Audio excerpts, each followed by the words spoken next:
Ya.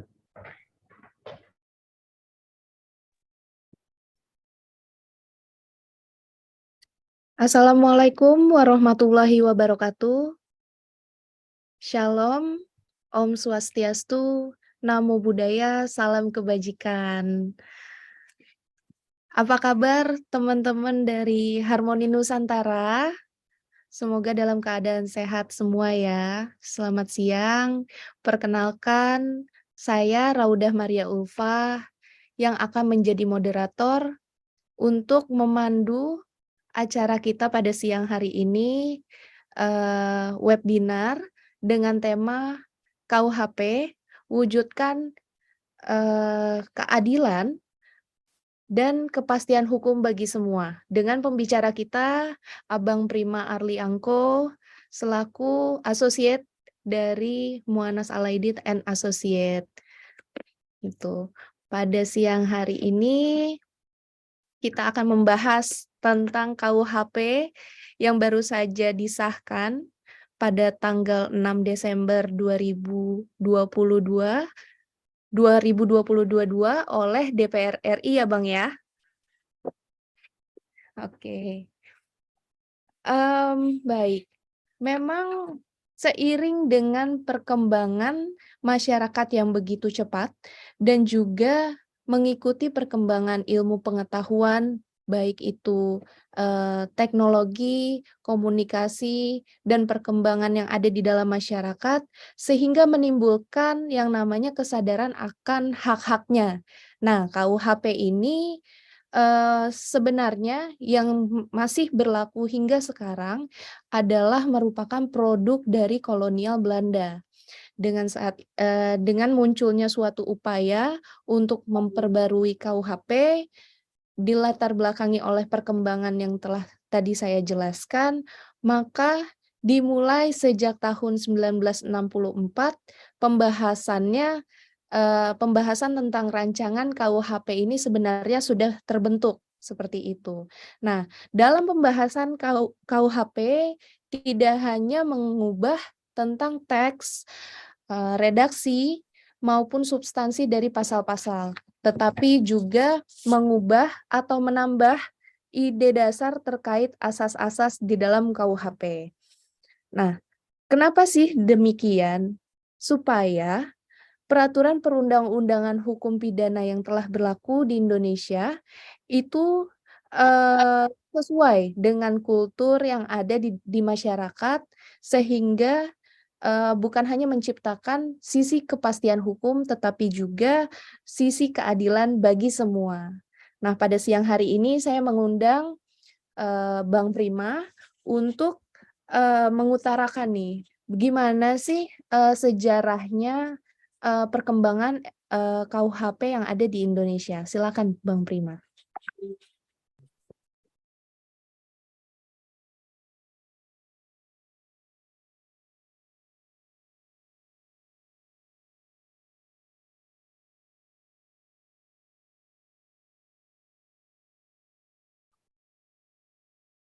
Tadi ke-mute ya, Bang. Oh ya, maaf. Oke. Ulang lagi, Bang. Silakan. Oke, selamat sore semua. Sejarah singkat tentang KUHP tentunya bermula dari tahun 1918. Itu waktu si zaman penjajahan Belanda ya, yang waktu masuk itu ke Indonesia. Kita sangat bersyukur sebenarnya kepada negara penjajahan ini karena dia meninggalkan begitu banyak aturan-aturan yang bersifat positif. Terutama salah satu ini yang itu namanya KUHP. KUHP ini dari tahun 1918 ini memang udah berapa kali memang ada rancangan-rancangan baru untuk pembentukan tentang KUHP yang baru. Tapi kita harus bersyukur tahun ini disahkanlah undang-undang walaupun diberlakunya itu nanti 3 tahun ke depan. Gitu. Nah, untuk perbedaan singkat ya, aku langsung perbedaannya aja ya. Dari KUHP yang lama sama yang sekarang yang baru diketuk di DPR, sebenarnya di dalam KUHP yang lama tetap kita itu mengacu, kita harus tahu dasarnya dulu nih, mengacunya itu apa sih yang namanya tindak pidana itu, gitu loh. Nah, namanya kita bicara soal tindak pidana, bicara soal aturan, aturan yang bersifatnya memaksa, yang harus kita taati. Dan di dalam aturan itu harus ada aturan, harus ada perintah-perintah ataupun larangan-larangan yang memang jenisnya kita harus taati, tapi harus diatur di dalam undang-undang itu. Makanya di dalam KUHP yang lama itu ada masuknya pasal 1 ayat 1 tuh. Pasal 1 ayat 1 itu yang mengatakan tentang ada yang namanya asas legalitas, yang isinya kurang lebih gini. Tiada satu perbuatan dapat dipidana tanpa ada aturan yang mengatur soal itu. Atau kalau dalam bahasa Latinnya berbunyi kayak gini. Nullum delectum, nulla pena, sine pravia, lege ponali. Gitu. Kalau ada anak-anak mahasiswa hukum pasti ketika semester 1 pasti tahu tuh apa sih yang namanya asas legalitas itu gitu. Jadi bicara soal sejarah singkat, kalau dalam KUHP yang lama itu mengatur dalam 3 buku, yaitu buku pertama tentang ketentuan umum, buku kedua soal kejahatan, buku ketiga soal pelanggaran. Nah, di dalam KUHP yang baru ini hanya terbagi dalam 2 buku. Yang pertama tentang masih yang sama tentang ketentuan umum, yang kedua tentang tindak pidana. Jadi untuk tentang pelanggaran dan kejahatan itu sudah dimasukkan satu kesatuan di dalam buku kedua itu gitu. Baik, berarti untuk KUHP yang baru saja disahkan itu hanya ada 2 buku ya Bang ya? Ya, benar. Buku pertama tentang aturan umum, yang kedua tentang tindak pidana. Ya, benar. Ini menarik Bang. Tadi Abang bicara tentang asas legalitas. Asas legalitas itu berarti kan tidak ada suatu perbuatan yang dihukum tanpa ada aturan yang mengatur. Iya. Nah, dengan adanya KUHP yang baru otomatis kan menjadi sebuah apa ya? Sebelum disahkannya nih pasti masyarakat ini banyak yang berpolemik ya Bang ya, atau pasti ada proses dan dinamika dalam penyusunannya. Sehingga banyak sekali orang-orang yang berpendapat juga apa sih sedikit-sedikit ini dijadikan suatu aturan atau perbuatannya ini sedikit-sedikit diatur. Nah, itu bagaimana Abang menanggapinya? Apakah ini positif atau bagaimana, Bang? Ya. Oke. Sebenarnya begini, seperti yang kita ketahui, negara kita ini negara yang yang berdasarkan hukum. Itu tercantum dalam pasal 1 ayat 3 Undang-Undang Dasar 1945 bahwa negara Indonesia berdasarkan negara hukum. Itu jelas di situ. Nah, kalau bicara soal ada beberapa masyarakat yang memang namanya dalam suatu undang-undang maupun apapun itu pasti ada pro dan kontra. Tapi kita harus mengingat bahwa eh, kenapa kita itu harus ada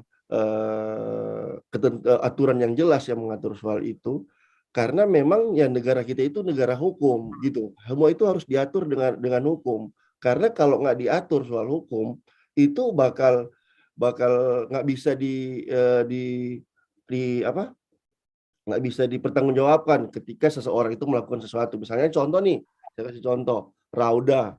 Rauda melakukan suatu tindak pidana misalnya mencuri laptop gitu.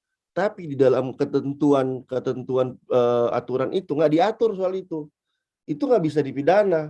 Polisi nggak bisa nangkap bukan begitu aja gitu. Tapi ketika itu diatur, itu pasti polisi wajib untuk melaksanakan tugasnya. Karena bicara soal hukum pidana itu bicara hukum publik yang eh, yang mengatur soal gimana tata cara eh, kita bernegara supaya yang adil dan makmur gitu.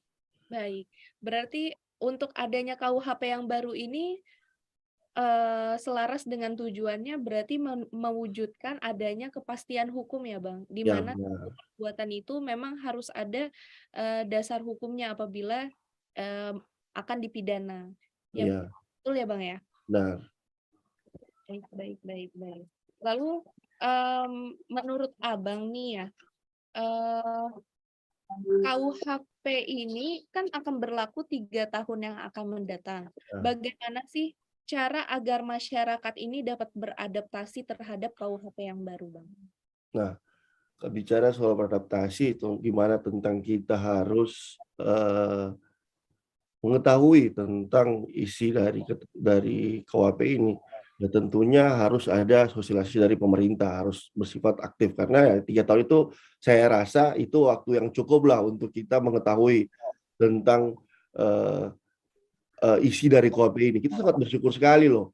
Udah hampir 1.900 sekian baru dibentuknya KUHP ini, itu sangat bersyukur. Kita udah punya KUHP yang baru yang dibentuk oleh Indonesia, negara kita ini.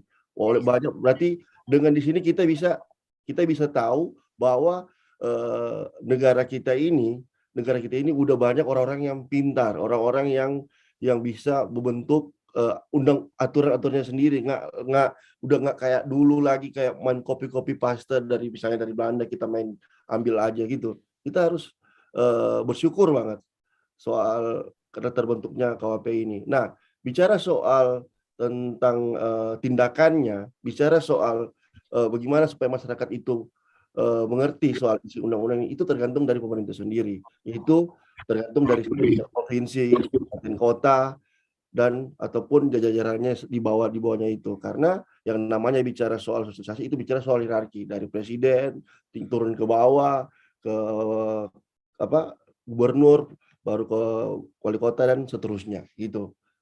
Baik, setuju Bang. Berarti memang harus ada sosialisasi dari bentuk KUHP yang sudah disahkan Ya, ya. Bukan nah, hanya diberitakan, ya, tetapi juga harus sosial aktif. Bukan hanya dari pemerintah ya, berarti juga contohnya dari harmoni iya, Nusantara ini kan juga ah, salah satu bentuk sosialisasi kita terhadap masyarakat ya Bang ya. ah, Oh, baik, baik. Iya, saya setuju sih karena mungkin kita berdua ini sebagai praktisi hukum aja kadang juga masih belum mengerti seluruh dari KUHP yang baru gitu, ya, apalagi masyarakat awam. Jadi memang harus ada peran nyata dari pemerintah untuk mensosialisasikan isi dari KUHP supaya ya, masyarakat ini jangan sampai beralasan tidak tahu, tidak mengerti, terus pada akhirnya menjadi kontra terhadap KUHP yang baru. ya. Betul. Nah, mmm, kita bicara tentang substansi KUHP yang baru nih, Bang.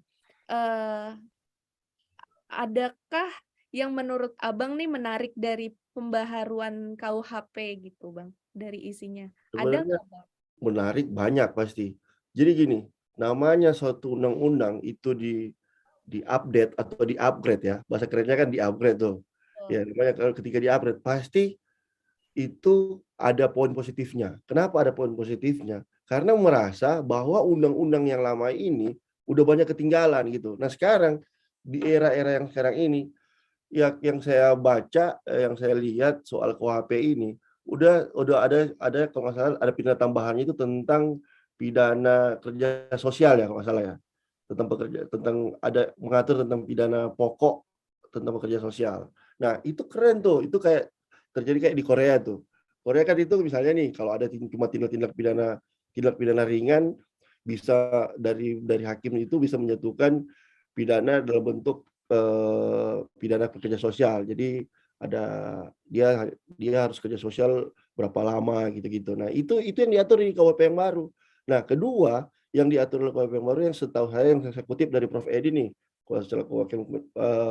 wakil Menteri Hukum dan HAM di podcastnya siapa itu saya lupa. Cuman dia bilang gini, di dalam KUHP yang baru ini, kalau dalam KUHP yang lama, ancaman-ancaman hukuman ini kan misalnya nih, dalam orang melakukan pembunuhan gitu, ancaman hukumannya kan kalau di KUHP yang lama di 338 pasal 338 KUHP yang lama kan ancaman hukumannya kan 15 tahun sampai 20 tahun. Nah, kalau di KUHP yang baru ini, saya bukan bicara soal isi ancamannya, cuman saya bicara soal dari KUHP yang lama itu kan dia cuman menjelaskan, oh ini ancamannya hukumannya 15 sampai 20 tahun. Tapi dasar untuk mendapatkan ancaman hukuman 15 sampai 20 tahun itu kita nggak tahu dasarnya dari mana. Nah, di dalam KUHP yang baru ini itu diatur. Misalnya nih, dia melakukan pembunuhan tapi tanpa disengaja atau gimana rumusannya saya juga belum belum baca sampai ke dalam. Tapi itu ada range-nya untuk ancaman-ancaman hukumannya gitu. Jadi hakim itu nggak semena-mena langsung putus. Oh, Rauda melakukan pembunuhan langsung putus 15 tahun. Nggak kayak gitu. Sekarang udah ada aturan mainnya lebih spesifik.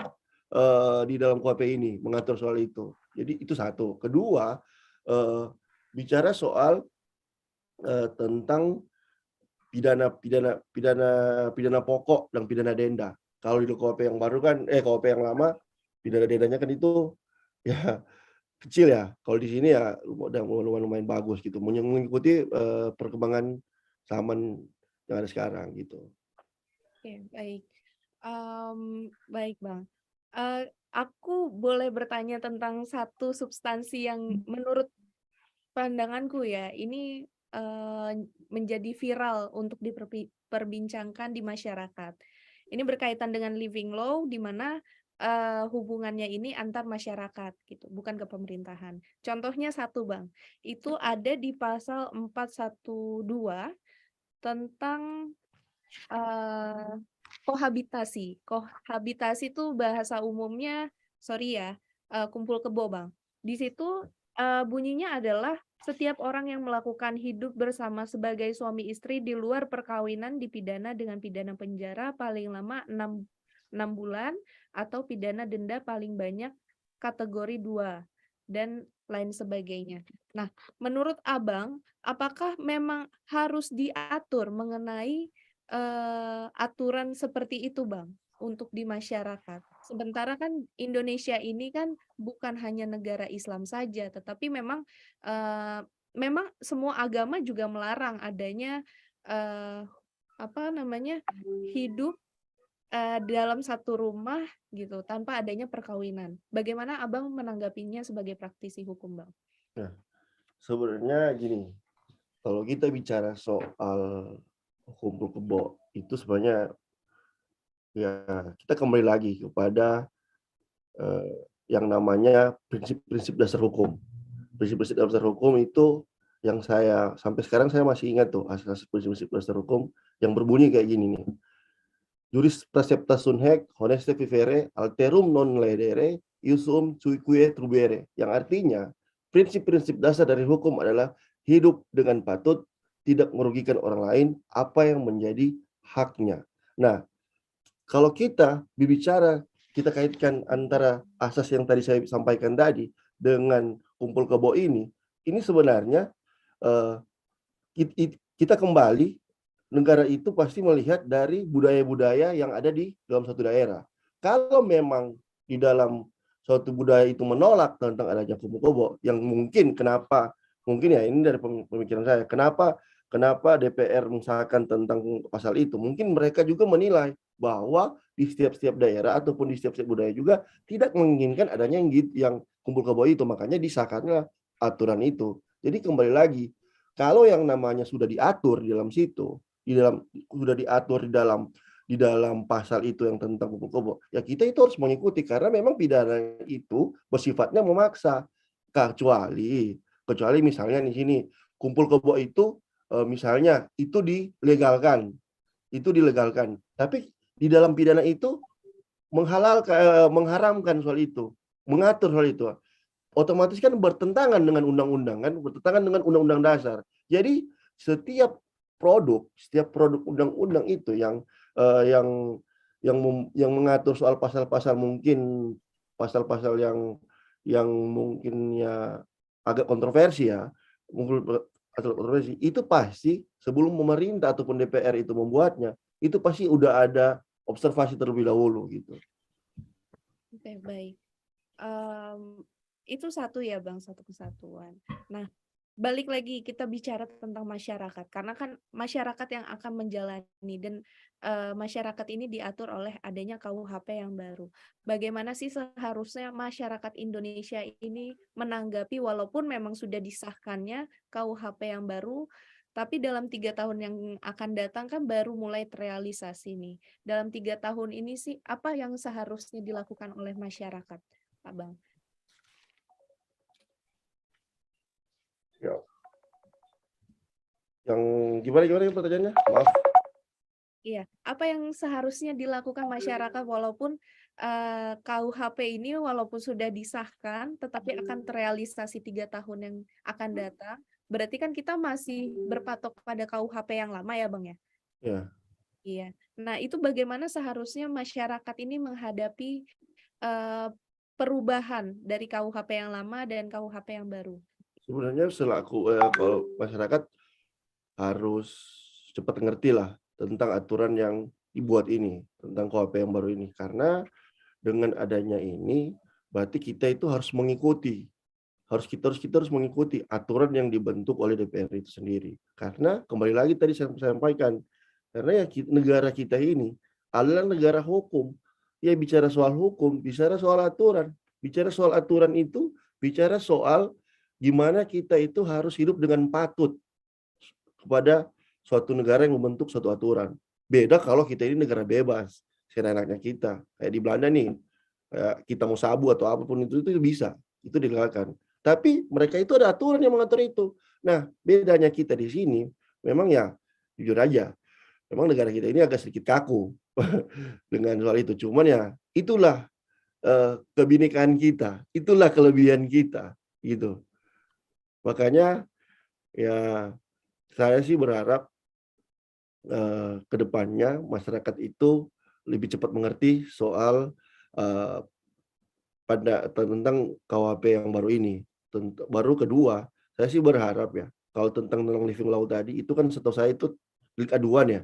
Yang namanya delik aduan itu pasti yang wajib untuk melaporkan itu tentang tindak pidana itu ya pasti keluarganya sendiri, anaknya atau siapa gitu.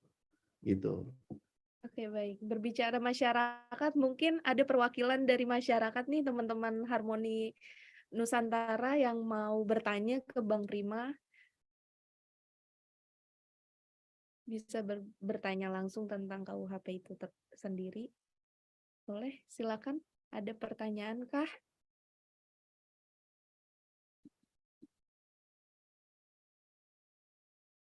Mungkin Rauda mau bertanya lagi? Kenapa Bang narasumbernya, Bang? Banyak ya yang nonton? Banyak. Kita juga live YouTube, Bang. Oh gitu? Iya, di Harmoni Nusantara. Oke. Oh, ini ada nih. Dari Mario, izin moderator. Mungkin apakah ada tanggapan Bang Fahmi, Bang Prima, terhadap tindakan PBB tempo hari yang dinilai terlalu ikut campur urusan domestik Indonesia? Silakan Bang, tanggapannya. Domestik Indonesia. Maksudnya itu pertanyaan kayak pertanyaan politik gitu ya. Gini, tentang domestik Indonesia. Mungkin maksud pertanyaannya ada negara-negara dari luar yang mau ikut serta dalam pembentukan undang KUHP yang baru ini. Mungkin itu Iya, kali ya? iya. Itu ya pertanyaannya. Ya memang Bukan. saya sempat dengar ya tentang adanya adanya pihak-pihak dari negara-negara tetangga tentang terkait penolakan tentang undang-undang ini. Cuman perlu saya tegaskan di sini, yang namanya kita negara yang lagi berkembang, negara maju, negara kita ini negara yang punya prinsip. Negara kita ini negara yang punya kedaulatan, punya kepemimpinan. Ya, kita jangan terlalu dengar dengan negara-negara yang lain karena kita punya aturan mainnya sendiri gitu.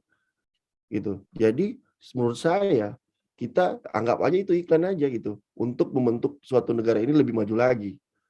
Kecuali dalam internalnya itu masyarakat sendirinya itu yang yang pressure ataupun yang kontra terhadap aturan ini sendiri. Nah, boleh kita tanggapi, tapi tanggapi itu dengan cara yang adil, cara yang bijaksana. Makanya kenapa dikasih 3 tahun? 3 tahun dalam pembentuk nanti akan dilaksanakan KUHP ini. Karena apa? Di sisi lain juga masyarakat akan menilai udah benar nggak KUHP ini. Kalaupun memang nggak benar ya gampang aja kan tinggal di judicial review pasal yang tentang terkait apa gitu. Mungkin itu sih. Oke, baik-baik. Justru malah seharusnya masyarakat itu bangga ya Bang ya, karena Iya, KUHP yang baru itu pure asli melalui kajian dan analisa merupakan produk dari orang Indonesia itu sendiri. iya benar. Oh, baik. Bang, ada lagi nih titipan pertanyaan. Contohlah masalah pencurian. Tadi kita udah bicara tentang kepastian hukum dari KUHP, tapi tentang keadilan itu sendiri kan berbeda ya. Bagaimana tanggapan Abang, misalnya nih ada orang mencuri buah itu, tapi dia, pidananya itu bisa dihukum bertahun-tahun. Nah, apakah itu dapat memenuhi keadilan sosial bagi masyarakat, Bang? Nah, oke. Nah, ini nih pertanyaan ini pertanyaan sangat bagus. Nah, itulah yang kehebatan, eee, negara kita ini. Kenapa saya bilang itu?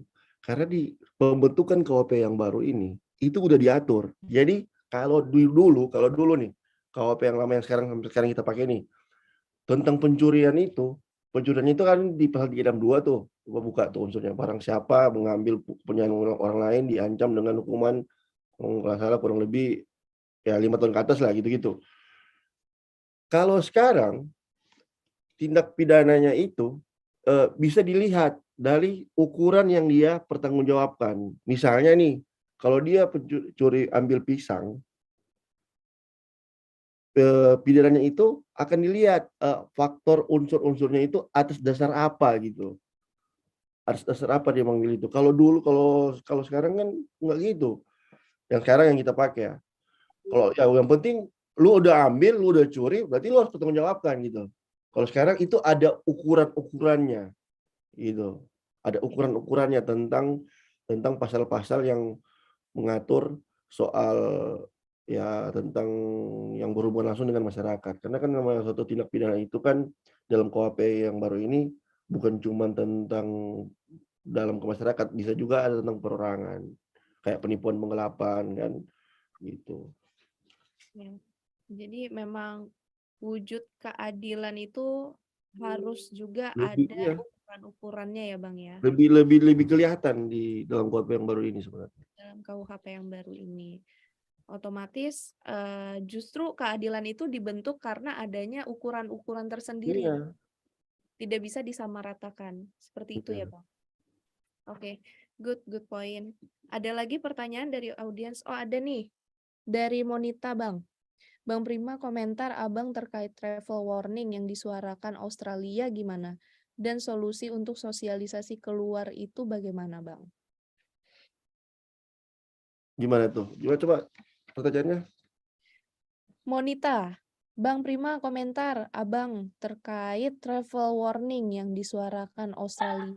Oh, kemarin Australia itu sempat mengeluarkan travel warning bagi warga negara Indonesia, dan solusi untuk sosialisasi keluar itu bagaimana? Maksudnya sosialisasi KUHP itu untuk sampai keluar gitu ya?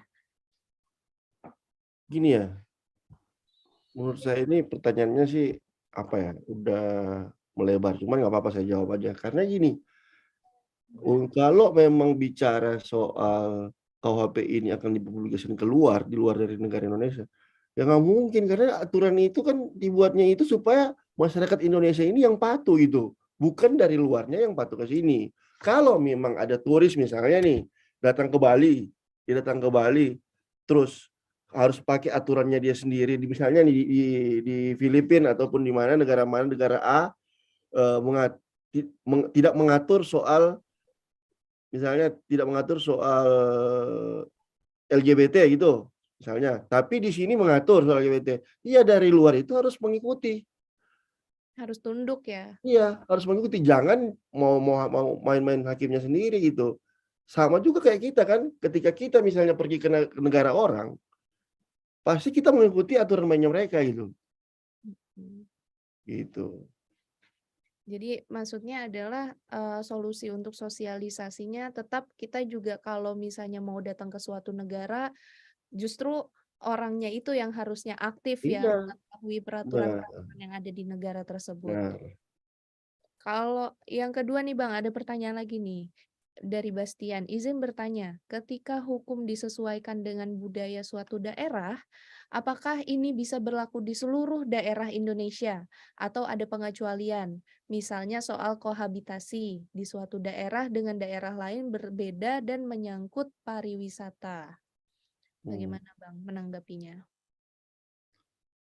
Sebenarnya yang namanya budaya itu kita bicara soal hukum adat. internal, dari suatu daerah itu sendiri. Tapi ketika satu budaya itu bertentangan dengan undang-undang dasar ataupun dengan aturan yang mengatur soal itu, ya secara otomatis sih seharusnya nggak boleh. Cuman setahu saya ya, selama saya kuliah dulu sampai sekarang ini, sampai saya jadi orang praktisi, nggak ada suatu budaya itu yang mengatur ataupun yang membuat suatu larangan itu yang bertentangan dengan undang-undang. Pasti mereka itu mengikuti gitu. Ada hierarkinya tersendiri. Iya, karena mereka itu mengikuti juga. Karena kan yang namanya mereka membuat aturannya mereka sendiri, pasti kan juga orang-orang di dalam suatu budaya itu kan pasti ada orang-orang pintar juga kan di dalamnya, gitu. Ya. Jadi walaupun aturannya berbeda, tetapi tidak mungkin akan bertentangan dengan aturan lainnya. Setuju. Lagi mungkin ada pertanyaan dari audiens. Mudah-mudahan terjawab ya, Monita dan Bastian. Farel boleh bertanya nggak? Oh iya, boleh. Silahkan, Stefano. Oke, gua lewat lagi dulu ya. Ya. Gua nggak perlu on cam ya.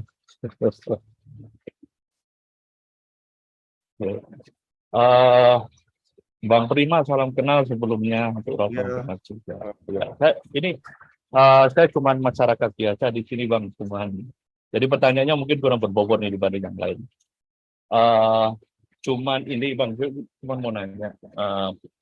Biasanya kan gue lihat di sosmed ya, kan banyak nih kayak yang dibilang Roh tadi, kayak berzina lah 20 tahun lah gitu kan. Terus dan lain sebagainya kan, kayak hal-hal itu saya juga pernah dikasih videonya si salah satu pengacara yang lumayan kaya itu, kayak lu lagi tipsi tapi orang yang ngasih minuman lu akan dihukum 1 tahun gitu. Oke lah, saya maaf, saya bangga banget Bang yang rancangan undang-undang ini kan dibikin dengan kita sendiri yang bikin. Cuman kok gua nggak dengar yang masalah undang-undang atau masalah hukum mengenai koruptor itu doang sih. Atau kayak itu memang udah dibikin atau belum gitu. Maksud gua misalnya korupsi, hukum mati gitu, kok gua nggak dengar, malah bingung yang masalah Cina lah, masalah orang tipsi dikasih. Maksud saya itu kayak gini loh, ya udahlah itu hal-hal, ya itu penting lah, oke gitu. Cuman maksud gua kenapa yang kok nggak kedengeran nih yang koruptor misalnya nggak langsung lu mau korupsi 100.000 rupiah, 1 triliun lu hukum mati gitu. Kenapa nggak ngurusin yang itu gitu, maksudnya kan agak kesel ya Bang, ya para koruptor itu malah berbuat baik 3 tahun dikurangin gitu. Oke, nice gitu. Itu aja sih Bang. Oke, terima kasih. Atau mungkin udah dibuat cuman saya nggak tahu gitu Bang ya. Sorry, mungkin bisa dikasih pencerahan. Thank you.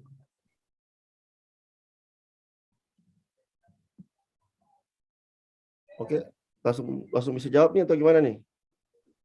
Langsung aja boleh jawab, Bang. Oh gitu. Jadi gini,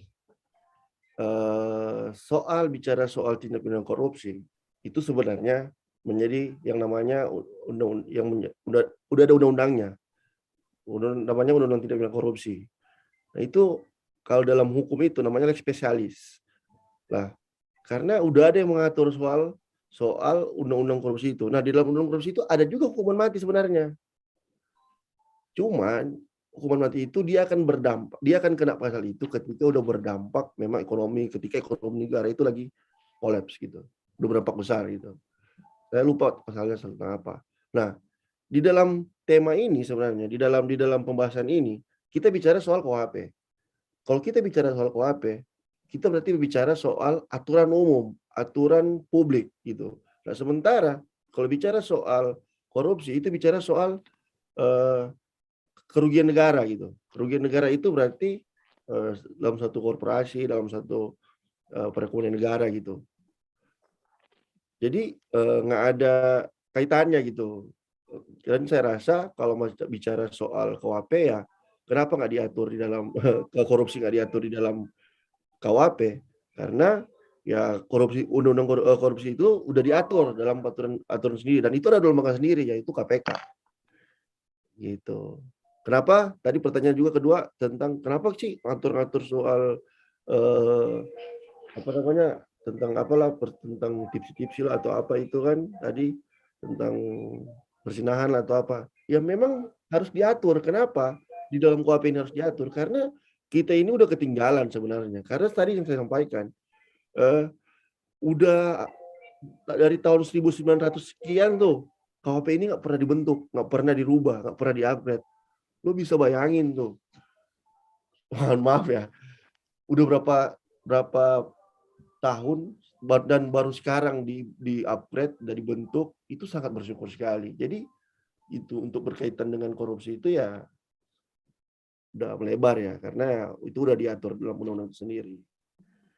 Oke, thank you Bang. Berarti gua yang misleading. Thank you pencerahannya ya Bang Prima. Iya. Mungkin kalau menambahkan, ya intinya pidana mati itu kan tapi bukan menjadi satu-satunya sanksi pidana gitu. Karena pidana mati itu kan akan berkaitan dengan HAM juga dan menjadi menjadi hukuman alternatif. Seperti itu ya Bang Prima. Iya. Baik. Mungkin tambahan pertanyaan dari audiens? Mungkin 1 atau 2 pertanyaan lagi.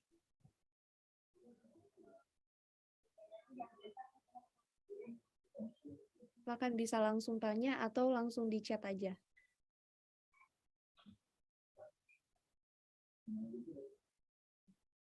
Baik, kalau misalnya tidak ada, mungkin boleh closing statement dari Bang Prima mengenai KUHP ini wujudkan keadilan dan kepastian hukum bagi semua. Silakan Bang, closing. Kalau dari saya tentang KUHP ini, kita sangat bersyukur mempunyai negara yang besar ini, negara yang lagi berkembang, negara yang punya prinsip terhadap satu aturan. Dan tentunya saya berharap ke depannya nanti masyarakat Indonesia itu bisa cepat mengerti soal tentang KUHP itu sendiri. Karena ya kita memang negara kita itu negara hukum yang terletak pada pasal 1 ayat 3 kita Undang-Undang Dasar 1945. Dan tentunya saya berharap masyarakat tetap akan mengerti dan tetap cepat paham soal isi KUHP. Karena tadi seperti yang saya sampaikan di dalam asas-asas hukum, prinsip dasar hukum yaitu jurus pracepta son haec honest vivere alterum non ledere iusum cucuie trubere, yang artinya prinsip-prinsip dasar dari hukum adalah hidup dengan patut, tidak merugikan orang lain untuk menjadi apa yang menjadi haknya. Jadi ketika kita mengutip itu, kita bisa melihat bahwa hukum itu sifatnya memaksa dan itu harus kita taati. Dan itulah hukum gitu. Oke, baik. Terima kasih closing statement-nya dari Bang Prima. Oke, dengan adanya closing statement, berarti selesai juga webinar kita pada siang hari ini. Semoga teman-teman menjadi aktif dan sampai bertemu di acara webinar dan acara lainnya dari Harmoni Nusantara. Saya Rauda Maria Ulfa selaku moderator. Mohon maaf apabila ada kekurangan dalam acara ini. Saya tutup. Assalamualaikum warahmatullahi wabarakatuh. Salam sejahtera untuk kita semua. Terima kasih Bang Prima. Terima kasih teman-teman Harmoni Nusantara.